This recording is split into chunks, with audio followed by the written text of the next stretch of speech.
Hello everyone, I am Deepanshu and welcome back to my YouTube channel.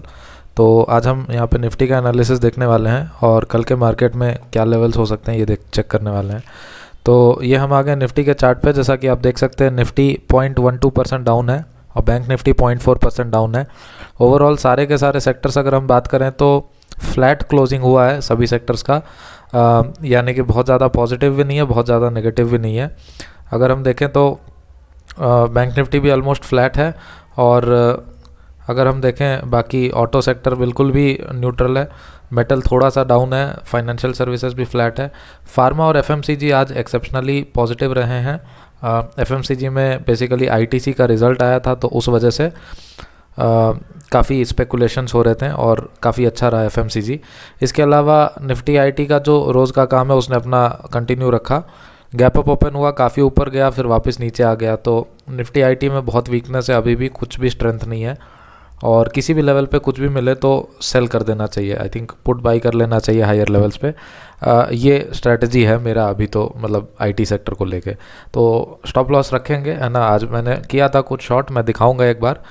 और इसके अलावा अगर हम बात करें तो हीरो मोटो थोड़ा सा अपने आप को स्टेबलाइज करते हुए ऊपर दिखाई दे रहा है और बजाज ऑटो ने भी काफ़ी अच्छा किया है। तो ओवरऑल अगर हम देखें तो काफ़ी फ्लैट रहा है, बट डिसअपॉइंटिंग डे हम कहेंगे। निफ्टी में देख सकते हैं एक बहुत अच्छा गैप अप ओपन हुआ था, जैसा कि हम 5 मिनट्स में अगर हम देखें, बट उसके पहले एक लेवल है जो कि बहुत इंपॉर्टेंट है। ये लेवल मैंने मार्क कर रखा था, दिस इज़ 16400 लेवल। एंड इसी तरीके से बैंक निफ्टी में भी ये लेवल है विच इज़ 34800। तो जब तक बैंक निफ्टी और निफ्टी इस लेवल के ऊपर नहीं जाता है तब तक बहुत अच्छे से बुलिश होना पॉसिबल नहीं है। अभी ऐसा हो सकता है कि निफ्टी और बैंक निफ्टी दोबारा रिवर्स करके नीचे भी आ जाए एक बार के लिए, तो ये पॉसिबिलिटी रहता है हमारे पास। और यहीं पे अगर कंफ्यूज करता रहा निफ्टी इसी लेवल के नीचे तो एक और डिप लगा सकता है जो कि बहुत दर्दनाक हो सकता है।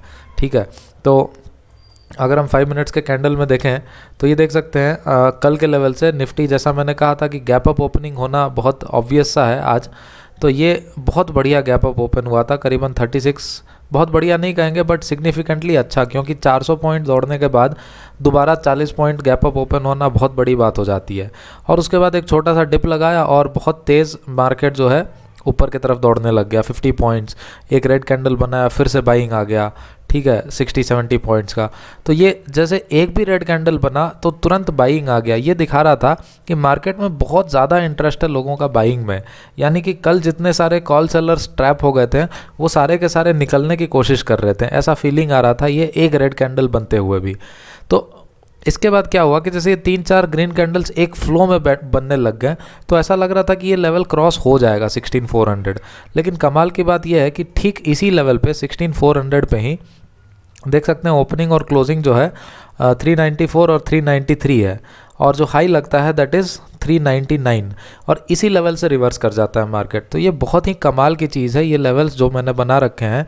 और मैंने बनाया नहीं है, बस एनालाइज़ किया है मैंने कि जिस तरीके से ये हाईज लगे थे पहले के और इसी हाई से पहले रिवर्सल आया था, तो इसका मतलब ये है कि यहाँ पे बहुत ज़्यादा सप्लाई जोन है, बहुत ज़्यादा सेलर्स बैठे हैं यहाँ पे जो अभी भी इसको ऊपर नहीं जाने दे रहे हैं। तो यहाँ से जो सेलिंग आया ये देख सकते हैं, तुरंत ये कैंडल छोड़ दें अगर तो 15 मिनट में ये करीबन 86 पॉइंट गिर गया नीचे, और इतना तेज़ फॉल था कि मतलब यकीन ही नहीं आ रहा था कि कल का बुलिशनेस और मॉर्निंग में भी इतने अच्छे अच्छे ग्रीन कैंडल्स बनने के बाद इस तरीके का एकदम से रिवर्सल कैंडल, 3 रेड कैंडल बनना एक बहुत ही कन्फ्यूजिंग सा सिचुएशन हो जाता है।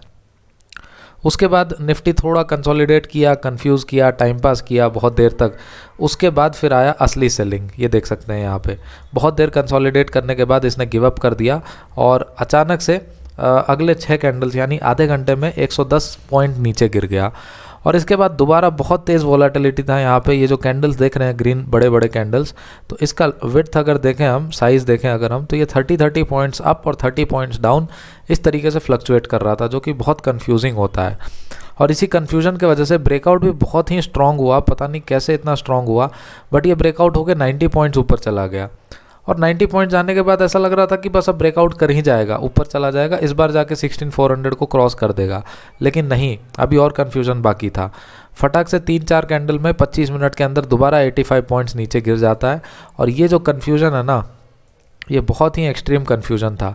यानी कि 95 पॉइंट्स अप और 95 पॉइंट्स डाउन, इस तरीके का जो वोलेटिलिटी होता है बहुत ही ज़्यादा दर्दनाक होता है। अगर किसी ने पोजीशन बनाया है या स्विच किया होगा तो मतलब आज निफ्टी ने या मार्केट ने आज मतलब बहुत बुरी हालत कर दी होगी। पहले 90 पॉइंट्स गिरना, 100 पॉइंट्स गिरना, फिर 90 पॉइंट्स ऊपर जाना, फिर 90 पॉइंट्स नीचे आना। This is extreme volatility at its extreme peak. ठीक है, तो ऐसे मार्केट में कुछ हम कर नहीं सकते हैं। और बैंक निफ्टी को अगर हम देखें तो बैंक निफ्टी भी लगभग वैसा ही था। ऑल्दो बैंक निफ्टी में इतना तेज़ मूवमेंट नहीं आया जितना निफ्टी में आया, क्योंकि यहाँ पे देख सकते हैं निफ्टी में ये जो मूवमेंट है दिस इज़ अराउंड 0.75%, और बैंक निफ्टी में अगर हम ये मूवमेंट देखें अप मूव तो this comes out to be 0.6%। तो ये इतना तेज़ नहीं मूव किया, बट ये भी 0.65% मूव किया है। तो कंपैरेटिवली अगर हम बात करें तो बैंक निफ्टी आज थोड़ा सा स्टेबल था कंपेयर टू निफ्टी। काफ़ी मूवमेंट तो वाइल्ड थे इसमें भी, बट इतना एक्सट्रीम मूवमेंट नहीं था जितना निफ्टी में था। तो निफ्टी में एकदम से अपने हाई को टेस्ट कर रहा है, फिर बॉटम पे आ जा रहा है, फिर हाई पे गया, फिर बॉटम पे आ गया। बट बैंक निफ्टी में एक हाई लगाया और ग्रेजुअली डाउन स्लोपिंग है बैंक निफ्टी में। तो बैंक निफ्टी इनफैक्ट थोड़ा सा वीकनेस कहेंगे हम बैंक निफ्टी में ज़्यादा। और निफ्टी तो अपने रेजिस्टेंस लेवल को टच करके भी आ गया, बट बैंक निफ्टी पहले से ही रिवर्स कर गया। यानी कि सेलिंग ज़्यादा स्ट्रॉन्ग है बैंक निफ्टी में और धीरे धीरे लोअर लोज लगाने लग गया। तो ये एक चिंता वाली बात है।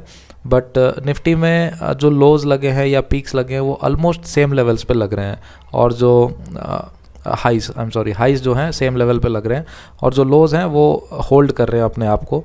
बैंक निफ्टी में भी एक ख़ास बात देखने को है कि कल बहुत देर तक इस जोन में कंसोलिडेट किया था बैंक निफ्टी ने, तो मैंने इसको ड्रॉ करके रखा है। और आज भी जैसे सेलिंग बहुत शार्प था, बहुत सेलिंग हुआ, बट इस लेवल पे बैंक निफ्टी ने अपने आप को होल्ड कर लिया है।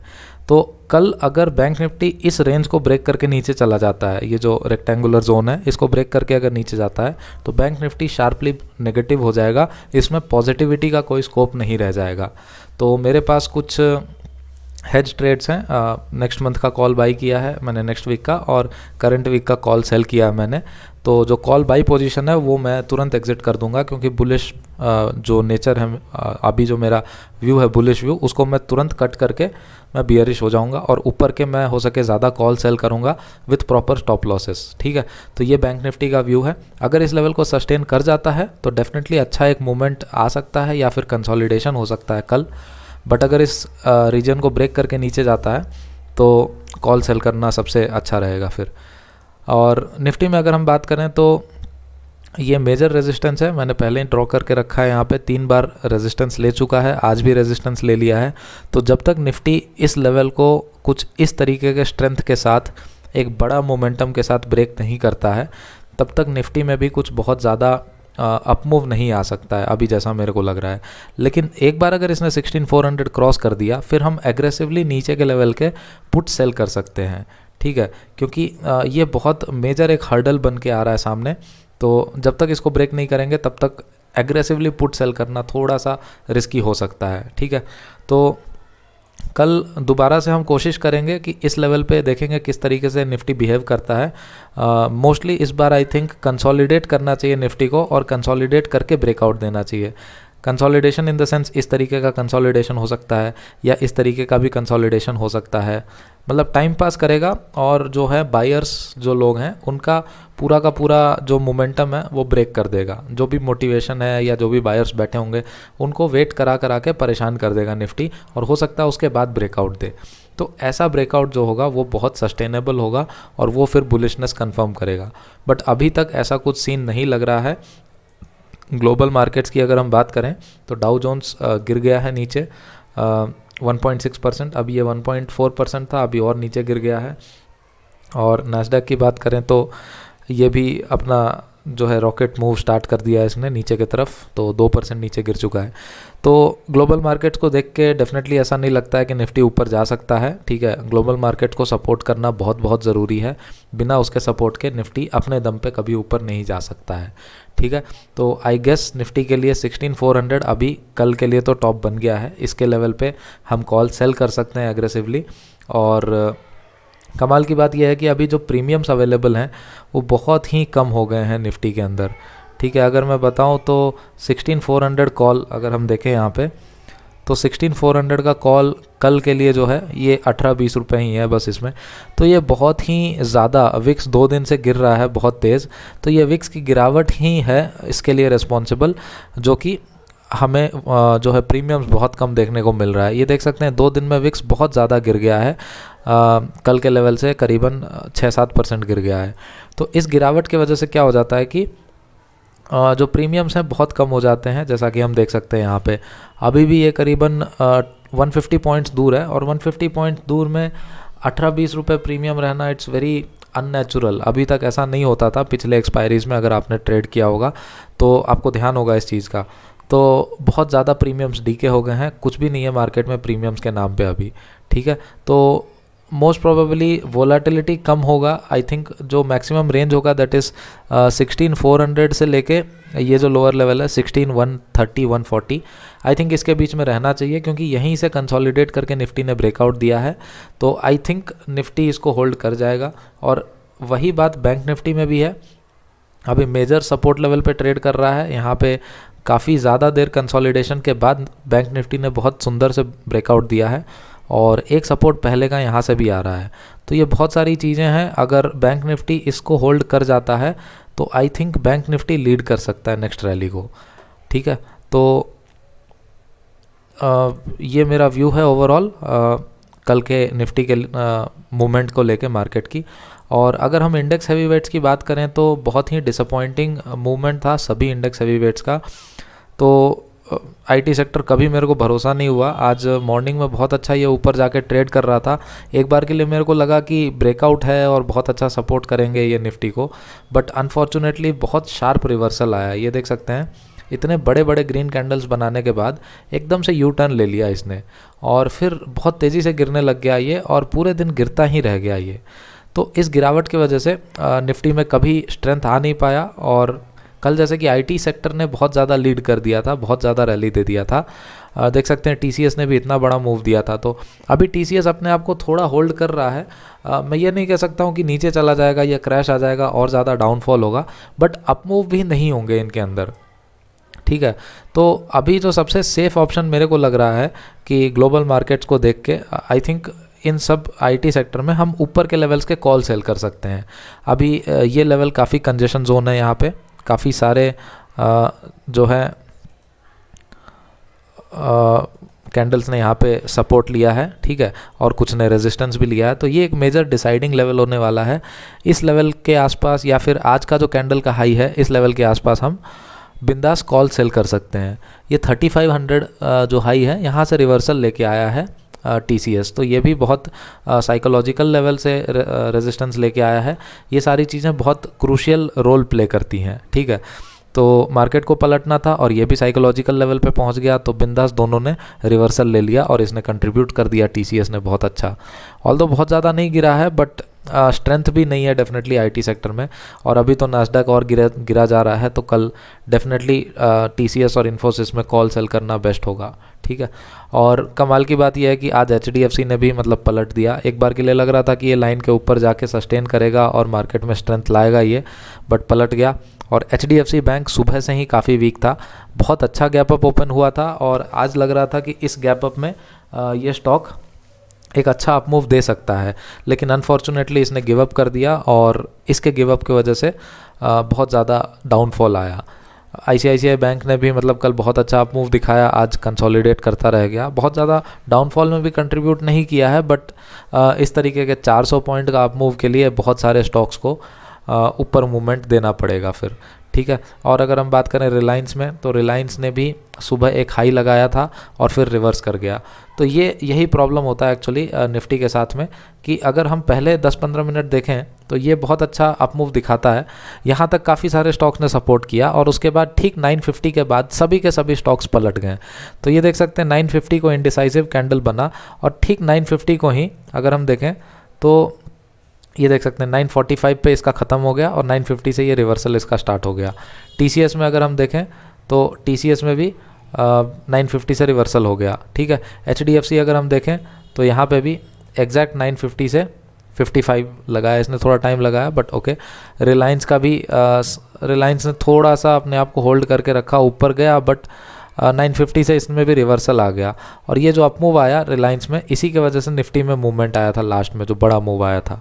बट 950 के आसपास ये भी रिवर्स हो गया। कोटक बैंक के बारे में तो बात ही नहीं करेंगे हम, ठीक है।